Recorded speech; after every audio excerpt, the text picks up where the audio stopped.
Die Buro vir Voedsel en Landboubeleid of BFAP het vandag 'n konferensie gehou oor die vooruitsig van die landboubedryf vir die volgende 10 jaar. Dr. Holger Matthew van die VN se Voedsel- en Landbouorganisasie het oor voedselsekerheid op internasionale vlak gepraat.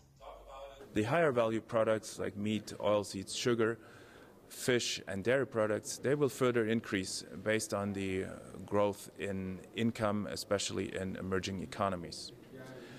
The global agricultural sector is expected to respond to this demand mainly by increases in yields. So we expect that about 80% of this can be reached by further increases in productivity and intensification of agriculture. Die BFAP sê die graanbedryf is besig om te herstel na verlede jaar se droogte. Pryse waar hulle nou is, oor die volgende 10 jaar verwag ons dat hulle redelik gaan afplat.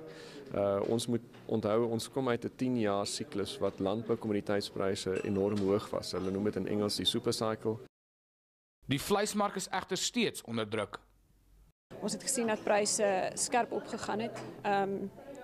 Oor hierdie kombinasie van faktore, so die vraag in die buitemark is sterk en dan produksie plaaslik is bietjie minder.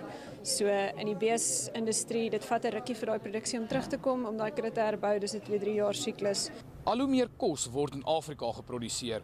Suid-Afrika is verantwoordelik vir 41% van die kosuitvoere aan lande suid van die Sahara.